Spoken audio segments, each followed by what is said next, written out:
പ്രിയപ്പെട്ടവരെ, കർത്താവിൻ്റെ അതിപരിശുദ്ധമായ നാമം മഹത്വപ്പെടുമാറാകട്ടെ. ഇന്നും ഒരിക്കൽ കൂടി കർത്താവിൻ്റെ വചനം കേൾക്കുവാൻ, ഗ്രഹിപ്പാൻ, കർത്താവിനെ കൂടുതലായി അറിയുവാൻ, കർത്താവിനെ കൂടുതലായി സ്നേഹിപ്പാൻ, കർത്താവിൽ നിന്നുള്ള വിശുദ്ധി പ്രാപിപ്പാൻ കർത്താവ് നമുക്ക് ഒരവസരവും കൂടി തന്നിരിക്കുന്നതിനെ ഓർത്ത് ഞാൻ കർത്താവിനെ മഹത്വപ്പെടുത്തുകയാണ്. പ്രിയപ്പെട്ടവരെ, കഴിഞ്ഞ 3 ദിനങ്ങളായിട്ട് ഞാൻ കർത്താവിൻ്റെ കൃപയിൽ ആശ്രയിച്ചുകൊണ്ട് നിങ്ങളോട് കർത്താവിൻ്റെ മനസ്സിനെക്കുറിച്ച്, കർത്താവിൻ്റെ ആ ക്രൂശ് മരണത്തെക്കുറിച്ച് വ്യക്തമായ നിലവാരത്തിൽ നിങ്ങളെപ്രകാരം ചിന്തിക്കേണ്ടവരാണ്, നിങ്ങളെപ്രകാരം പരിശുദ്ധാത്മാവിൽ ആശ്രയിക്കേണ്ടവരാണ്. അപ്രകാരമാകുമ്പോൾ നിങ്ങളിൽ വരുന്ന മാറ്റത്തെക്കുറിച്ച് എല്ലാം വ്യക്തമായി കർത്താവിൻ്റെ കൃപയാൽ നിങ്ങളോട് സംസാരിച്ചു കൊണ്ടിരിക്കുകയാണ്. പ്രിയമുള്ളവരെ, ഞാൻ ഈ സംസാരിക്കുന്നതിൻ്റെ ഗൗരവം നിങ്ങൾ പരിപൂർണമായിട്ടും ഗ്രഹിക്കണം. കാരണം ഇത് ദുഷ്കാലമാണ്, ഇത് സ്നേഹം കുറഞ്ഞു പോകുന്ന കാലമാണ്. സത്യസ്നേഹം എന്തെന്ന് പോലും അറിയാതെ ജനം നശിച്ചു പോകുന്ന ഒരു കാലഘട്ടമാണ്. ഈ കാലഘട്ടത്തിൽ നമ്മുടെ മനസ്സിനെ ഈ ലോകം നന്നായിട്ട് സ്വാധീനിക്കും. നമ്മെ ഈ സാഹചര്യം നന്നായിട്ട് സ്വാധീനിക്കും. It will influences. അത് ഒഴിവാക്കുവാൻ, അതിനെ ജയിക്കുവാൻ, ലോകത്തെ ജയിക്കുവാൻ ദൈവത്തിൻ്റെ ആത്മാവ് ഇന്ന് നമ്മോട് പറയുന്ന മാർഗനിർദ്ദേശങ്ങൾ നാം വ്യക്തമായ നിലവാരത്തിൽ പാലിക്കേണ്ടതായിട്ട് ഉണ്ട്. ഞാൻ സംസാരിക്കുന്നത് 100% വചനത്തിൻ്റെ അടിസ്ഥാനത്തിൽ നിന്നുകൊണ്ടാണ്. ദൈവത്തിൻ്റെ ആത്മാവുള്ളവർക്ക് അത് മനസ്സിലാക്കുവാനും, ദൈവത്തെ മനസ്സിലാക്കുവാനും, ദൈവത്തെ രുചിച്ചറിയുവാനും മഹത്വപ്പെടുത്തുവാനും അവസരമാണ് എന്ന് ഞാൻ കർത്താവിൻ്റെ കൃപയാൽ പറഞ്ഞുകൊള്ളട്ടെ. ഒരു മനുഷ്യൻ സർവ ലോകവും നേടിയാലും അവൻ തൻ്റെ ആത്മാവിനെ നേടിയില്ല എങ്കിൽ, അല്ലെങ്കിൽ അവൻ്റെ ആത്മാവ് കർത്താവിനോടുകൂടെ ചേർന്നിട്ടില്ല, കർത്താവിൻ്റേതായി മാറിയില്ല എങ്കിൽ ആ മനുഷ്യൻ്റെ ജീവിതം വ്യർത്ഥമാണ്. ആ മനുഷ്യൻ്റെ ജീവിതം കൊണ്ട് യാതൊരു ഗുണവും ആ മനുഷ്യനുമില്ല, സമൂഹത്തിനും ഇല്ലാതെ പോകും. മാത്രവുമല്ല, കർത്താവിനും ഒരു പ്രയോജനവും ഇല്ലാത്തൊരു ജീവിതം ആയിരിക്കും. ഞാൻ ദൂതന്മാരുടെ ഭാഷകളിൽ സംസാരിച്ചാലും, ഞാൻ കർത്താവിൻ്റെ ആത്മാവിനെ അനുസരിച്ച് നടക്കാതിരുന്നാൽ, ഞാൻ കർത്താവിൻ്റെ മനസ്സുള്ളവൻ ആകാതിരുന്നാൽ എൻ്റെ ജീവിതം വ്യർത്ഥമാണ്. എനിക്കുള്ളതെല്ലാം ഞാൻ അന്നദാനം ചെയ്താലും, എനിക്കുള്ളതെല്ലാം ഞാൻ സാധുക്കൾക്ക് കൊടുത്താലും, ഞാൻ ഏറ്റവും വലിയ ചാരിറ്റി ചെയ്യുന്ന വ്യക്തിയായാലും, ഞാൻ ക്രിസ്തുവിൻ്റെ മനസ്സില്ലാത്തവനെങ്കിൽ, ക്രിസ്തുവിൻ സ്നേഹം എന്നിൽ ഇല്ലാതെ പോയാൽ എൻ്റെ ജീവിതം വെറുതെയാണ്. എൻ്റെ ജീവിതം വെറും ശാപപൂർണമായിരിക്കും. അങ്ങനൊരു ജീവിതം എനിക്കും നിങ്ങൾക്കും ഉണ്ടാകരുതെന്ന് കർത്താവ് ഇന്ന് വ്യക്തമായിട്ട് എന്നോടും നിങ്ങളോടും പറയുകയാണ്. ദൈവമക്കളെ, കർത്താവ് എന്നെയും നിങ്ങളെയും വിളിച്ചിരിക്കുന്നത് ശാപത്തിൽ ജീവിക്കുവാൻ അല്ല. കർത്താവ് എന്നെയും നിങ്ങളെയും വിളിച്ചിരിക്കുന്നത് ശാപത്തിൽ നിന്ന് പുറത്തു വന്ന് കർത്താവിനെ മഹത്വപ്പെടുത്തി, കർത്താവിനെ സ്നേഹിച്ച്, കർത്താവിൻ്റെ മനസ്സുള്ളവരായി, കർത്താവിൻ്റെ ശരീരത്തിൽ വസിച്ച് ആ സ്വർഗീയ പിതാവിന് മക്കളായി എന്നേക്കും ജീവിക്കുവാൻ വേണ്ടിയാണ്. ശപിക്കപ്പെട്ട ഒരു മനുഷ്യനും നിത്യജീവൻ അവകാശമാക്കുവാൻ കഴിയില്ല. എന്നാൽ ക്രിസ്തു നമ്മുടെ ശാപത്തെ നീക്കി, നമ്മുടെ പാപത്തെ നീക്കി, നമുക്ക് ദൈവത്തിൻ്റെ ജീവനെ തന്ന് നമ്മെ ശാപത്തിൽ നിന്ന് എന്നേക്കുമായുള്ള അനുഗ്രഹത്തിലേക്ക് കർത്താവ് നമ്മെ കൊണ്ടുവന്നിരിക്കുകയാണ്. ദൈവത്തിൻ്റെ ആത്മാവാണ് ഇന്ന് എന്നോടും നിങ്ങളോടും ഇടപെട്ടുകൊണ്ടിരിക്കുന്നത്. പ്രിയപ്പെട്ടവരെ, ദൈവാത്മാവ് എന്നോടും നിങ്ങളോടും സംസാരിക്കുമ്പോൾ, ദൈവാത്മാവ് എന്നോടും നിങ്ങളോടും ഇടപെടുമ്പോൾ ഒരു കാര്യം കർത്തൃനാമത്തിൽ മനസ്സിലാക്കുക. പരിശുദ്ധാത്മാവ് നിങ്ങളോട് ഇടപെടുന്നതിൻ്റെ ആധാരമെന്ന് പറയുന്നത് ദൈവസ്നേഹമാണ്. ദൈവസ്നേഹത്തിൻ്റെ ആധാരമെന്ന് പറയുന്നത് കർത്താവിൻ്റെ ആ ഏക യാഗമാണ് എന്ന കാര്യം നാം എപ്പോഴും ഓർക്കേണ്ടതായിട്ട് ഉണ്ട്. ലോകത്ത് നാം പത്രമാധ്യമങ്ങൾ എടുത്തു കഴിഞ്ഞാൽ ഏറ്റവും കൂടുതൽ നാം കേൾക്കുന്ന വാർത്ത മരണത്തെക്കുറിച്ചാണ്. എന്നാൽ കർത്തൃനാമത്തിൽ പറഞ്ഞുകൊള്ളട്ടെ, ഒരു മരണത്തിനും നമ്മുടെ ജീവിതത്തിൽ നിന്ന് ശാപത്തെ കളയാൻ കഴിയില്ല. ഒരു മരണത്തിനും നമ്മുടെ ജീവിതത്തിൽ നിന്ന് പാപത്തെ നീക്കിക്കളയുവാൻ കഴിയില്ല. ഒരു മരണത്തിനും നമ്മെ ദൈവത്തിൻ്റെ സന്തതിയാക്കി മാറ്റുവാൻ കഴിയില്ല. ഒരു മരണത്തിനും നമ്മുടെ മനസ്സിനെ പുതുക്കി രൂപാന്തരപ്പെടുത്തുവാൻ കഴിയില്ല. അപ്രകാരം ആയിരിക്കുമ്പോൾ കർത്താവായ യേശു ക്രിസ്തുവിൻ്റെ ജീവത്യാഗം, ആ മരണം നമ്മുടെ ജീവിതത്തിൽ നിന്ന് ഈ പറഞ്ഞ സകല അനുഭവത്തെയും നീക്കി നമ്മെ, ദൈവത്തിന് ശത്രുക്കളായിരുന്ന നമ്മെ, ദൈവത്തോട് എന്നേക്കുമായി അടുപ്പിച്ചിരിക്കുകയാണ്. എഫേസ്യർക്ക് എഴുതിയ ലേഖനം ഇപ്രകാരം വായിക്കുകയാണ്. എഫേസ്യർക്ക് എഴുതിയ ലേഖനം 2-ാം അധ്യായത്തിൻ്റെ 1-ാം വാക്യം ഇപ്രകാരമാണ് വായിക്കുന്നത്: അതിക്രമങ്ങളാലും പാപങ്ങളാലും മരിച്ചവരായിരുന്ന നിങ്ങളെയും കർത്താവ് ഉയർപ്പിച്ചു. അവയിൽ നിങ്ങൾ മുമ്പേ ഈ ലോകത്തിൻ്റെ കാലഗതിയെയും ആകാശത്തിലെ അധികാരത്തിനും അനുസരണക്കേടിൻ്റെ മക്കളിൽ ഇപ്പോൾ വ്യാപരിക്കുന്ന ആത്മാവിനും അധിപതിയായവനെയും അനുസരിച്ച് നടന്നു. അവരുടെ ഇടയിൽ നാം എല്ലാവരും മുമ്പേ നമ്മുടെ ജഡമോഹങ്ങളിൽ നടന്നു. ജഡത്തിനും നമ്മുടെ വികാരങ്ങൾക്കും മനോവികാരങ്ങൾക്കും ഇഷ്ടമുള്ളത് ചെയ്തും കൊണ്ട് മറ്റുള്ളവരെ പോലെ പ്രകൃതിയാൽ കോപത്തിൻ്റെ മക്കളായിരുന്നു. നാം എന്തായിരുന്നു? നാം അതിക്രമങ്ങളാലും പാപങ്ങളാലും മരിച്ചവരായിരുന്നു. Ephesians chapter 2 verse 1 onwards. നാം മരിച്ചവരായിരുന്നു, അതായത് എന്നേക്കുമായി ശാപത്തിൻ കീഴിൽ ഉള്ളവർ ആയിരുന്നു. എന്നിട്ട് നാം ഈ ലോകത്തിൻ്റെ കാലഗതിയെയും ആകാശത്തിലെ അധികാരത്തിനും അനുസരണക്കേടിൻ്റെ മക്കളിൽ ഇപ്പോൾ വ്യാപരിക്കുന്ന ആത്മാവിനും അധിപതിയായവനെയും അനുസരിച്ച് നടന്നു. ഈ ലോകത്തിൻ്റെ അധിപതിയെ അനുസരിച്ച്, ഈ ലോകത്തിൻ്റെ ചിന്തയ്ക്കനുസരിച്ച്, ഈ ലോകത്തിൻ്റെ ഗതിക്കനുസരിച്ച് ജീവിക്കുന്നവരും അതിൽ സന്തോഷിക്കുന്നവരും അതിൽ ഇഷ്ടപ്പെടുന്നവരുമായിരുന്നു എന്ന് വചനം നമ്മെ വ്യക്തമായി പഠിപ്പിക്കുകയാണ്. പ്രിയപ്പെട്ടവരെ, നാം എന്തായിരുന്നു എന്നുള്ള തിരിച്ചറിവ് നമുക്കെപ്പോഴും നല്ലതാണ്. കർത്താവ് നമ്മെ എന്താക്കിയിരിക്കുന്നു എന്നുള്ള ആ ഒരു തിരിച്ചറിവ് നമുക്ക് വേണമെങ്കിൽ നാം എന്തായിരുന്നു എന്നുള്ള തിരിച്ചറിവ് നമുക്ക് വേണം. അന്യരും പരദേശികളുമായിരുന്നു. We were strangers and aliens to God. അതിക്രമങ്ങളാലും പാപങ്ങളാലും മരിച്ചവരായിരുന്ന നാം, ദൈവത്തിന് ശത്രുക്കളായിരുന്ന നാം, ക്രൂശിന് ശത്രുക്കളായിരുന്ന നാം, ദൈവവുമായി ഒരു ബന്ധവുമില്ലാതിരുന്ന നാം, വെറും ദൈവത്തിൻ്റെ സൃഷ്ടി മാത്രമായി ഒതുങ്ങിപ്പോയിരുന്ന നാം, കർത്താവായ യേശു ക്രിസ്തുവിൻ്റെ ഏക യാഗം നിമിത്തം, ആ ക്രൂശിലെ മരണം നിമിത്തം നാം അതിക്രമങ്ങളാലും പാപങ്ങളാലും മരിച്ചവർ എന്ന നിലവാരത്തിൽ നിന്ന് രാജകീയ വിശുദ്ധ പുരോഹിത വർഗത്തിലേക്ക് നാം രൂപാന്തരം പ്രാപിച്ചു. ക്രിസ്തു നമ്മെ ഉയർത്തി. ഈ ലോകത്തിൻ്റെ സന്തതി എന്ന നിലവാരത്തിൽ നിന്ന് സ്വർഗീയ പിതാവിൻ്റെ സന്തതി എന്ന നിലവാരത്തിലേക്ക് ക്രിസ്തു നമ്മെ ഉയർത്തി. ദൈവത്തിൻ്റെ ആത്മാവ് എന്നോടും നിങ്ങളോടും ഈ സദ്വർത്തമാനം അറിയിക്കുകയാണ്. ദൈവത്തിൻ്റെ ആത്മാവ് ഇന്നും എന്നോടും നിങ്ങളോടും പറയുന്ന ഏറ്റവും പ്രധാനപ്പെട്ട ഒരു കാര്യമുണ്ട്. ഒരു മരണം എൻ്റെയും നിങ്ങളുടെയും ജീവിതത്തെ മാറ്റി എഴുതിയിരിക്കുകയാണ്. ഒരു മരണം അതിക്രമങ്ങളാലും പാപങ്ങളാലും മരിച്ചവരായിരുന്ന നമ്മെ നിത്യജീവന്റെ അവകാശികളാക്കി മാറ്റിയിരിക്കുകയാണ്.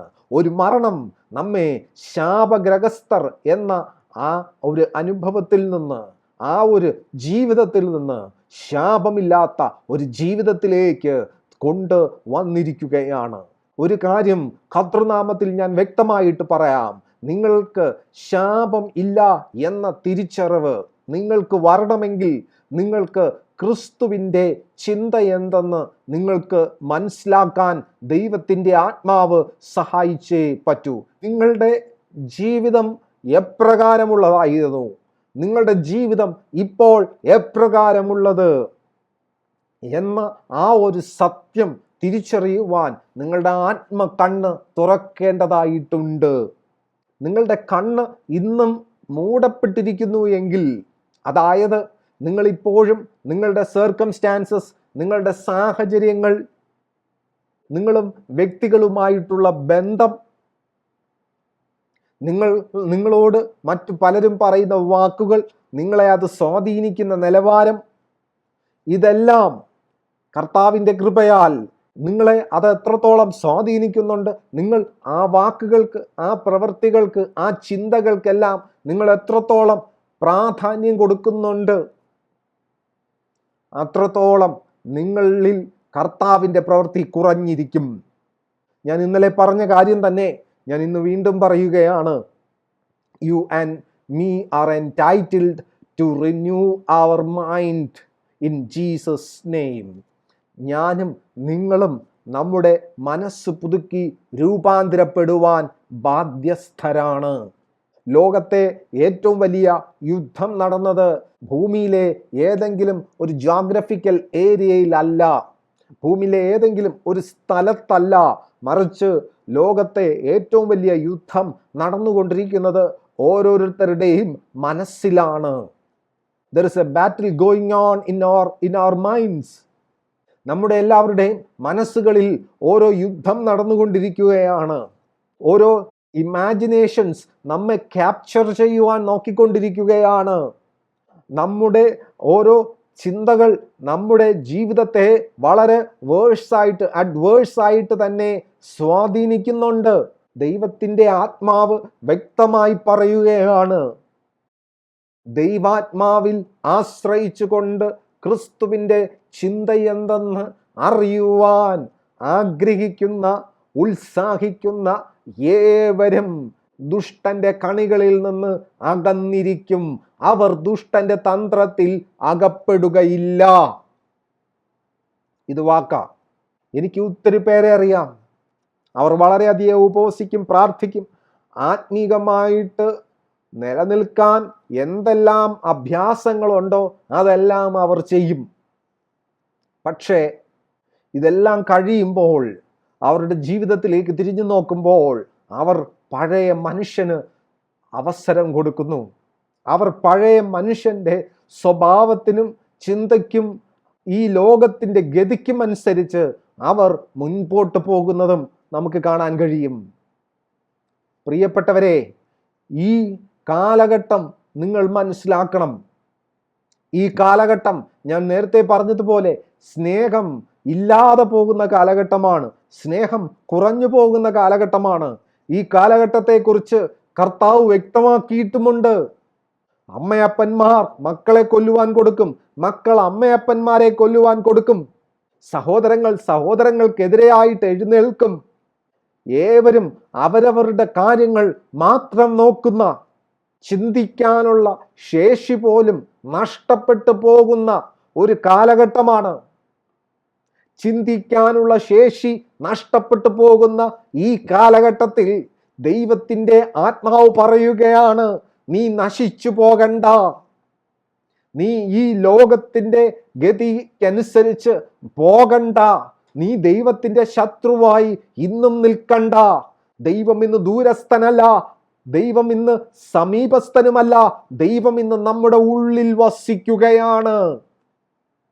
ദൈവം നമ്മുടെ ഉള്ളിൽ വസിക്കുന്നു എന്ന സത്യത്തെ തിരിച്ചറിയുവാൻ നാം ദൈവത്തിൻ്റെ മനസ്സെന്തെന്ന് അറിഞ്ഞ് ദൈവത്തിൻ്റെ മനസ്സിനെ രുചിച്ചറിയുന്നവരായി നിലനിൽക്കേണ്ടതുണ്ട്. നാം അതിക്രമങ്ങളാലും പാപങ്ങളാലും മരിച്ചവരായിരുന്നു. എന്നാൽ കർത്താവായ യേശു ക്രിസ്തു, കരുണാസമ്പന്നനായ ദൈവം നമ്മെ അതിക്രമങ്ങളിൽ നിന്നും പാപങ്ങളിൽ നിന്നും തൻ്റെ ഏക യാഗത്തിലൂടെ നമ്മെ മോചിപ്പിച്ചു. ഒരു മനുഷ്യന് സ്വാതന്ത്ര്യം ലഭിച്ചിരിക്കുന്നു എങ്കിൽ ആ മനുഷ്യന്റെ മനസ്സിൽ ആ സ്വാതന്ത്ര്യത്തിന്റെ ലക്ഷണം കാണും. ഒരു മനുഷ്യൻ സ്വതന്ത്രനെങ്കിൽ ആ മനുഷ്യന്റെ മനസ്സിനെ ആ സ്വാതന്ത്ര്യം നിശ്ചയമായും സ്വാധീനിക്കും. എന്നാൽ ഒരു കാര്യം വ്യക്തമായിട്ട് പറയാം. റോമർക്ക് എഴുതിയ ലേഖനം 8-ാം അധ്യായത്തിൽ പറയുന്നു, നാം വീണ്ടും അടിമനുഗത്തിൽ കുടുങ്ങിപ്പോകേണ്ടതിന് നാം ദാസത്വത്തിന്റെ ആത്മാവിനെ അല്ല സ്വീകരിച്ചിരിക്കുന്നത്. We have not received the spirit of bondage, rather we have received the spirit of freedom. ലോകപ്രകാരം എന്താണ് സ്വാതന്ത്ര്യം എന്ന് ചോദിച്ചു കഴിഞ്ഞാൽ ശരിയായ രീതിയിൽ നിർവചിക്കാൻ കഴിയാതിരിക്കുമ്പോൾ, പ്രിയപ്പെട്ടവരെ, കർത്താവിൻ്റെ ഏറ്റവും വലിയ ആഗ്രഹമാണ് കർത്താവിൻ്റെ ക്രൂശ് മരണത്തിലൂടെയുള്ള നമുക്ക് ലഭിച്ചിരിക്കുന്ന ഈ സ്വാതന്ത്ര്യത്തെ നാം അനുഭവിക്കുന്നവരാകണം, നാം രുചിച്ചറിയുന്നവരാകണം. കർത്താവിൻ്റെ ഏറ്റവും വലിയ ആഗ്രഹമാണ് നാം ഏറ്റവും നല്ല മനസ്സിന്റെ ഉടമകളായിരിക്കണം. എന്താണ് അതിൻ്റെ അർത്ഥം? ഏറ്റവും ആരോഗ്യമുള്ള മനസ്സിന്റെ ഉടമകളായിരിക്കണം നാം എന്നത് കർത്താവിൻ്റെ ഹിതമാണ്. ദൈവത്തിൻ്റെ ആത്മാവ് എന്നോടും നിങ്ങളോടും ഈ വിഷയം ഇടപെടുന്നതിൻ്റെ കാര്യഗൗരവം, ഈ കാലഘട്ടത്തിൽ ഈ വിഷയം സംസാരിക്കാൻ അധികം ആരും ഇല്ല. എന്തുകൊണ്ടില്ല? കാരണം അവർക്ക് ദൈവത്തിന് എപ്രകാരം കീഴ്പ്പെടണമെന്ന് അറിയില്ല. അവർക്ക് സ്വന്തം ഇഷ്ടത്തെ മാറ്റിവെച്ചിട്ട് സ്വയം ത്യജിച്ച് സ്വന്തം ക്രൂശെടുത്തുകൊണ്ട് കർത്താവിനെ അനുഗമിക്കുന്നതാണ് യഥാർത്ഥ ദൈവ സ്നേഹത്തിൻ്റെ ആധാരമെന്ന സത്യത്തെ അവർക്കറിയില്ല. ഇപ്പോൾ ജനിച്ച ഒരു ശിശുവിനെ പോലെ അവർക്ക് ദൈവത്തെ ആശ്രയിക്കാൻ അവർക്ക് കഴിയുന്നില്ല. അവർക്ക് ആത്മാവിൽ ദരിദ്രരാകുവാൻ കഴിയുന്നില്ല. അവർ ദൈവത്തെ സ്വീകരിച്ചിരിക്കുന്നു. അവർ ക്രിസ്ത്യാനികൾ, അവർ വിശ്വാസികൾ എന്നെല്ലാം പറയുമ്പോൾ തന്നെ അവർ ലോകത്തിൻ്റെ കാലഗതിക്കനുസരിച്ച് നടക്കുന്നവരും ആയിരിക്കുന്നു. ഒരേ സമയം 2 യജമാനന്മാരെ സേവിക്കുന്നവർ, ഒരേ സമയം 2 വള്ളത്തിൽ കാലുവച്ചിരിക്കുന്നവർ, പകുതി ദൈവം പകുതി ഞാൻ എന്ന നിലവാരത്തിൽ മുൻപോട്ട് പോകുന്നവർ. ഒരു കാര്യം വ്യക്തമായിട്ട് പറയാം, അപ്രകാരമുള്ള ജീവിതം, എത്ര വിശുദ്ധ ജീവിതം നയിക്കുന്നവർ എന്ന് പറഞ്ഞാലും ശരി, അവർ ദൈവത്തെ അപമാനിക്കുകയാണ്. അവർക്ക് ക്രിസ്തുവിൻ്റെ മരണത്തിൻ്റെ ഗുണം ഇതുവരെയും അവരുടെ ജീവിതത്തിൽ ലഭിച്ചിട്ടില്ല. ക്രിസ്തു ജീവിക്കുന്നു, ക്രിസ്തു നമ്മുടെ ഉള്ളിൽ വസിക്കുന്നു എന്ന സത്യത്തെ, ക്രിസ്തു എൻ്റെ പാപം ക്ഷമിച്ചു, എന്നിൽ പാപക്ഷമ ഉണ്ട് എന്ന സത്യത്തെ, ഞാൻ ദൈവത്തിൻ്റെ സന്തതിയാണ് എന്ന സത്യത്തെ ആത്യന്തികമായിട്ട് മനുഷ്യന് രുചിച്ചറിയുവാൻ ദൈവം അവസരം കൊടുത്തിരിക്കുകയാണ്. എന്നാൽ ഇത് ശരിയായ നിലവാരത്തിൽ, സത്യസന്ധമായ നിലവാരത്തിൽ തിരിച്ചറിയുവാൻ മനുഷ്യന് കഴിയുന്നില്ല. അവർ കൃപാവരങ്ങളാൽ ഉപയോഗിക്കപ്പെടുന്നു, അവർ പ്രവചിക്കുന്നു, അവർ പല കാര്യങ്ങളും ചെയ്യുന്നു, അവർ അനേകരോട് സുവിശേഷം പറയുന്നു, അവർ അനേകരെ കർത്താവിന് വേണ്ടി നേടുന്നു എന്ന് പറയുന്നു. ബട്ട് അവർ അതേ സമയം ദൈവത്തിൽ ആശ്രയിക്കുവാൻ, ദൈവത്തിൻ്റെ മനസ്സെന്തെന്നറിയുവാൻ, ദൈവത്തിൻ്റെ മനസ്സുള്ളവരായി രൂപാന്തരം പ്രാപിപ്പാൻ, ദൈവികമാകുന്ന ആ വിശുദ്ധീകരണത്തിലേക്ക് വരുവാൻ, ദൈവസ്നേഹത്താൽ മുൻപോട്ട് പോകുവാൻ അവർക്ക് കഴിയാതെ പോകുന്നു.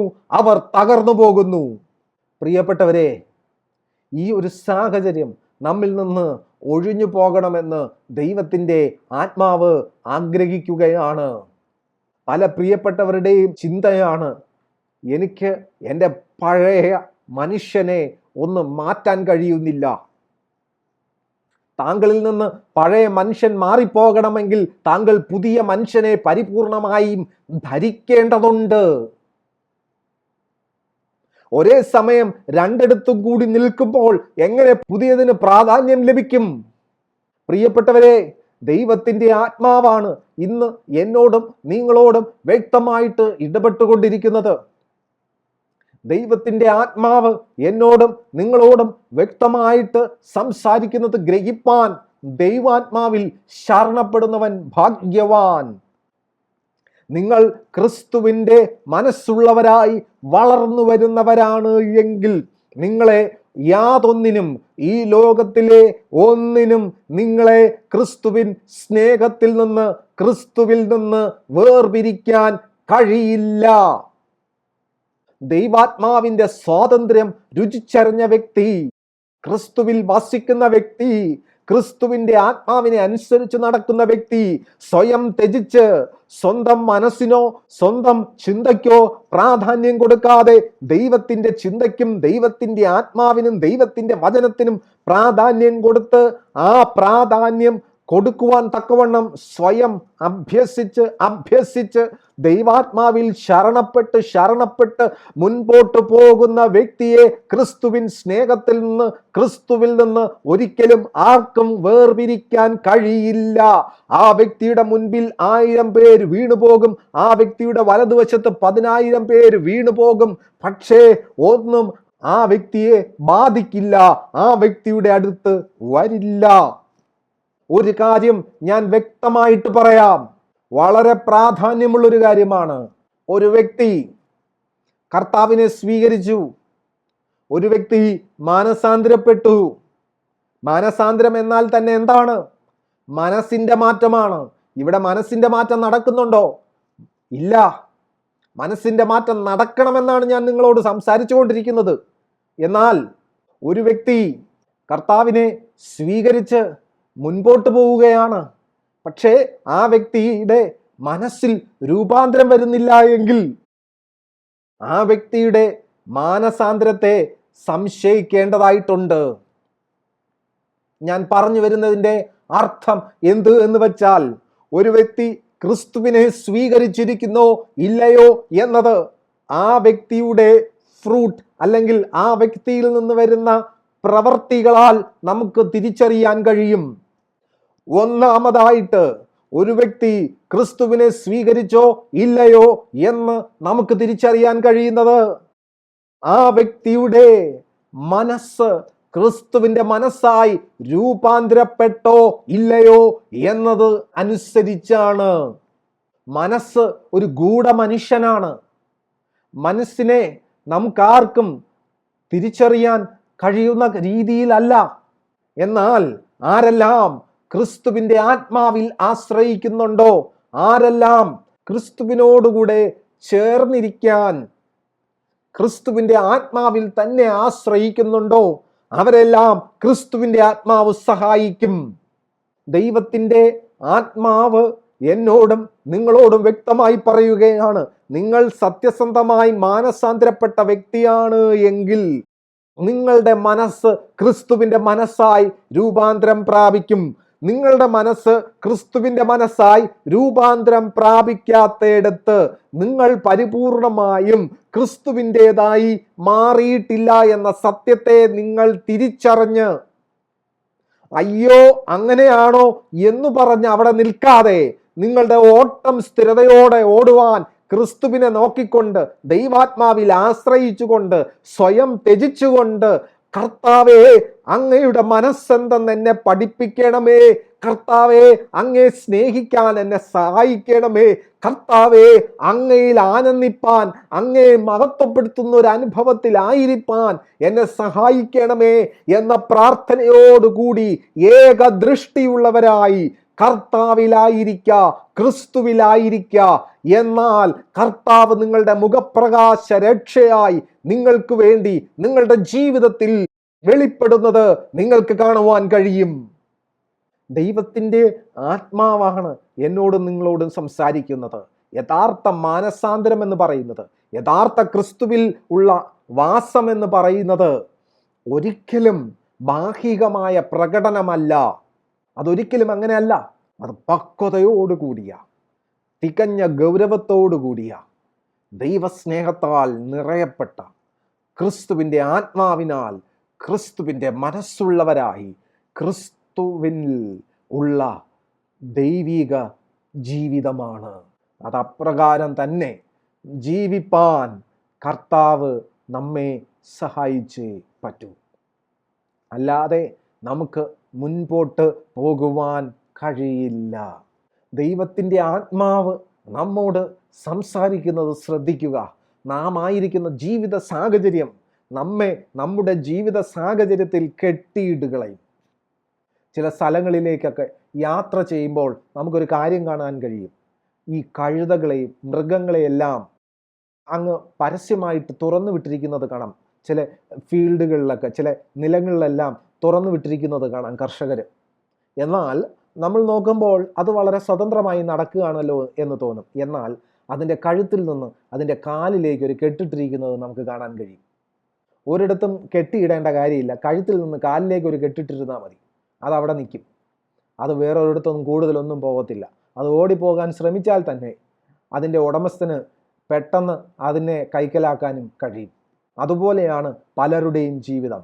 കഴുത്തിൽ ഒരു കയറും കെട്ടി സ്വന്തം കാലിൽ ആ കയറ് കെട്ടിയിട്ടിരിക്കുന്ന അനുഭവമാണ് പലരുടെയും ജീവിതം. അങ്ങനെ ആകരുത്. അങ്ങനെ ആകുവാനല്ല കർത്താവ് നമ്മെ വിളിച്ചിരിക്കുന്നത്. കെട്ടപ്പെട്ടവരായിട്ടല്ല കർത്താവ് നമ്മെ വിളിച്ചിരിക്കുന്നത്. കെട്ടുകളെ അഴിച്ച് ശാപത്തെ നീക്കി, പാപത്തെ നീക്കി, ദൈവവും നാമുമായുള്ള ശത്രുത്വത്തെ നീക്കി, തൻ്റെ മരണത്താൽ നമ്മെ ദൈവത്തോട് നിരപ്പിച്ച് നാമും ദൈവവും ഒന്നാക്കി നമ്മെ ക്രിസ്തുവിൽ ഏക ശരീരമായി പണിതിരിക്കുകയാണ്. ആ സ്നേഹത്തിലേക്കാണ്, ആ സ്വാതന്ത്ര്യത്തിലേക്കാണ് നമ്മെ വിളിച്ചിരിക്കുന്നത്. ആ സ്വാതന്ത്ര്യത്തിലേക്ക് വിളിച്ചവൻ്റെ മനസ്സെന്തെന്നറിഞ്ഞ് ആ സ്വാതന്ത്ര്യത്തിലേക്ക് വിളിച്ചവൻ്റെ മനസ്സുള്ളവരായി രൂപാന്തരം പ്രാപിപ്പാൻ. ഇത് ദുഷ്കാലമാണ്, ഇത് അന്ത്യകാലമാണ്. ഈ ശാപം പിടിച്ച കാലഘട്ടത്തിൽ ശാപമില്ലാത്തവരായി നിലനിൽക്കാൻ കർത്താവ് നമ്മെ വിളിച്ചിരിക്കുകയാണ്. ഈ സത്യം മനസ്സിലാക്കി മുൻപോട്ട് പോകുവാൻ ദൈവത്തിൻ്റെ ആത്മാവ് എന്നെയും നിങ്ങളെയും സഹായിക്കട്ടെ എന്ന് ഞാൻ പ്രാർത്ഥിക്കുകയാണ്. ഒടുവിലായി എഫേസ്യർക്ക് എഴുതിയ ലേഖനം 2-ാം അധ്യായം 1-ാം വാക്യം മുതൽ ചില വാക്യങ്ങൾ വായിച്ചുകൊണ്ട് ഇന്നത്തെ വചനധ്യാനം ഞാൻ അവസാനിപ്പിച്ചു കൊള്ളട്ടെ. അതിക്രമങ്ങളാലും പാപങ്ങളാലും മരിച്ചവരായിരുന്ന നിങ്ങളെയും കർത്താവ് ഉയർപ്പിച്ചു. അവയിൽ നിങ്ങൾ മുമ്പേ ഈ ലോകത്തിൻ്റെ കാലഗതിയെയും ആകാശത്തിലെ അധികാരത്തിനും അനുസരണക്കേടിൻ്റെ മക്കളിൽ ഇപ്പോൾ വ്യാപരിക്കുന്ന ആത്മാവിനും അധിപതിയായവനെയും അനുസരിച്ച് നടന്നു. അവരുടെ ഇടയിൽ നാം എല്ലാവരും മുമ്പേ നമ്മുടെ ജഡ മോഹങ്ങളിൽ നടന്നു. ജഡത്തിനും മനോവികാരങ്ങൾക്കും ഇഷ്ടമുള്ളത് ചെയ്തും കൊണ്ട് മറ്റുള്ളവരെ പോലെ പ്രകൃതിയാൽ കോപത്തിൻ്റെ മക്കൾ ആയിരുന്നു. കരുണ സമ്പന്നനായ ദൈവമോ നമ്മെ സ്നേഹിച്ച മഹാസ്നേഹം നിമിത്തം അതിക്രമങ്ങളാൽ മരിച്ചവരായിരുന്ന നമ്മെ ക്രിസ്തുവിനോടുകൂടെ ജീവിപ്പിക്കുകയും കൃപയാലത്രേ നിങ്ങൾ രക്ഷിക്കപ്പെട്ടിരിക്കുന്നു. ക്രിസ്തുയേശുവിൽ നമ്മെക്കുറിച്ചുള്ള വാത്സല്യത്തിൽ തൻ്റെ കൃപയുടെ അത്യന്ത ധനത്തെ വരുംകാലങ്ങളിൽ കാണിക്കേണ്ടതിന് ക്രിസ്തുയേശുവിനോടുകൂടെ ഉയർത്തെഴുന്നേൽപ്പിച്ച് സ്വർഗത്തിൽ ഇരുത്തുകയും ചെയ്തു. കൃപയാലല്ലോ നിങ്ങൾ വിശ്വാസം മൂലം രക്ഷിക്കപ്പെട്ടിരിക്കുന്നത്. അതിന് നിങ്ങൾ കാരണമല്ല, ദൈവത്തിൻ്റെ ദാനമത്രേ ആകുന്നു. ആരും പ്രശംസിക്കാതിരിപ്പാൻ പ്രവർത്തികളും കാരണമല്ല. നാം കർത്താവിൻ്റെ കൈപ്പണിയായി സൽപ്രവർത്തികൾക്കായിട്ട് ക്രിസ്തുയേശുവിൽ സൃഷ്ടിക്കപ്പെട്ടവരാകുന്നു. നാം ചെയ്തു പോരേണ്ടതിന് ദൈവം അവ മുന്നൊരുക്കി ഇരിക്കുന്നു. ഈ സത്യത്തെ ഗ്രഹിച്ച് ഈ സത്യത്തിൽ നിലനിൽക്കുവാൻ ദൈവത്തിൻ്റെ ആത്മാവ് എന്നെയും നിങ്ങളെയും ഒരുപോലെ സഹായിക്കട്ടെ എന്ന് ഞാൻ യേശു ക്രിസ്തുവിൻ നാമത്തിൽ നിങ്ങൾക്ക് വേണ്ടി പ്രാർത്ഥിക്കുകയാണ്. പ്രിയമുള്ളവരെ, ദൈവത്തിൻ്റെ മനസ്സുള്ളവരായി നമുക്ക് രൂപാന്തരപ്പെടാം. 2 മനസ്സുള്ളവരായി ജീവിക്കാൻ നമുക്ക് കഴിയില്ല. ഒന്നേ ലോകത്തിൻ്റെ മനസ്സ്, അല്ലെങ്കിൽ ദൈവത്തിൻ്റെ മനസ്സ്. ഏതെങ്കിലും ഒന്നേ നമുക്ക് പറ്റൂ. ദൈവത്തിൻ്റെ മനസ്സുള്ളവരായി രൂപാന്തരപ്പെടാൻ ഓരോ നിമിഷവും ദൈവാത്മാവിൽ ശരണപ്പെടുന്നവരായി ജീവിക്കാൻ കർത്താവ് ഓരോ പ്രിയപ്പെട്ടവരെയും സഹായിക്കട്ടെ എന്ന് ഞാൻ യേശു ക്രിസ്തുവിൻ നാമത്തിൽ പ്രാർത്ഥിക്കുന്നു. കർത്താവ് ഏവരെ അനുഗ്രഹിക്കട്ടെ. പ്രാർത്ഥനാ വിഷയങ്ങളുണ്ടെങ്കിൽ അറിയിക്കണം, വിളിക്കണം. ഈ സ്നേഹബന്ധത്തിൽ നമുക്ക് മുൻപോട്ട് പോകാം. കർത്താവ് സഹായിക്കട്ടെ. ആമേൻ.